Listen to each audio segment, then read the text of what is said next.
If I look at night mode, the LED color goes a little bit dimmer and lighter and dimmer. So the video I want to talk about today is talking about the Shure MV7. Now this is a USB microphone that also has capabilities connecting to an XLR, and it's actually what I'm talking into at the moment. So I'm currently recording at home. The reason why I actually got this was because I was spending a lot of time going back and forth to the studio to shoot videos, and there's a couple of bits that I kind of want to talk about. I don't really need to be in the studio to do that. I just wanted something for a setup that was pretty simple to kind of use. It's more or less set or forget. So when I actually bought it, I also got a boom arm which just clamps onto my table, and it connects into the back of my monitor, which acts as a USB hub.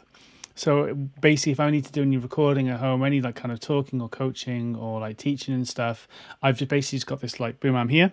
So it's one of the reasons why I got it was just so I've got something really simple to set up. I've got a mic ready to go. It's connected, and it's also the default setting on my laptop. The Shure MV7 is based upon the SM7 microphone. It's kind of a standard. Michael Jackson used it for Thriller for his vocals. One of the things with the SM7 is it's quite a bright mic. It's a dynamic microphone, which lends itself quite well to like speech, talking, and with dynamics, they're not quite as sensitive to the room. So like you don't have to worry too much about like acoustic treatments. You don't have to worry about sound around you. So at the moment now, as I'm recording, I've just noticed that my fan started going off, and hopefully when I actually come back to this, that the sound of it shouldn't be too bad. So I'm just going to stop for a second so we can hear the fan.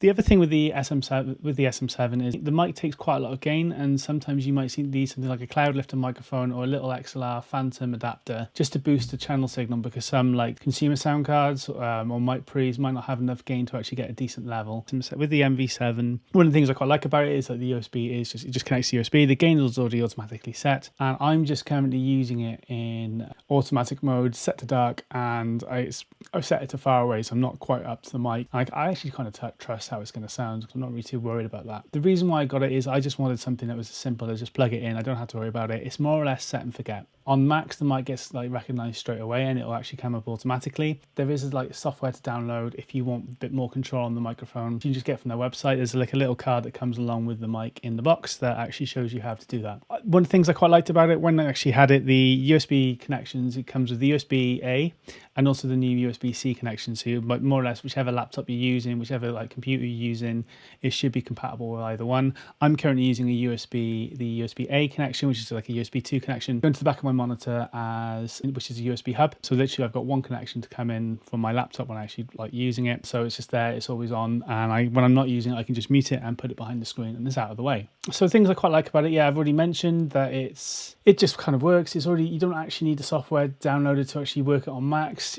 Mileage may vary a little bit if you're using Windows. It comes with a pop filter. I've seen people buy extra ones on top of it, but generally like when I'm talking, like the pop filters are usually for plosives, and it's when like sounds and stuff are kind of going away from like kind of going into the microphone, but because I'm talking actually at the camera and I'm talking away from the mic, my air is actually going that way. So I'm not really too worried about changing this. It's not really going to make that much of a difference.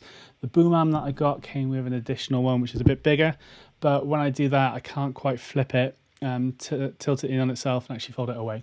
One thing I did miss, I missed the sticker a little bit. The Shure mics were the first ones I ever bought. I was doing live sound and I always had 58s, so I thought they'd be really useful for that. And I generally thought I was going to get a sticker. I wasn't going to put it anywhere, but just having it would have been quite nice. When I was actually installing the driver software for the MV7, I actually noticed I was getting an update failure around about 70% each time. This was due to being connected into a USB hub. When I connected the mic directly into the sound card, into the Mac, the update happened perfectly straight away. So I mentioned previously already, I'm set to auto mode, so that the gain's just automatically set. I set the distance on the app as well, and I'm just currently at dark.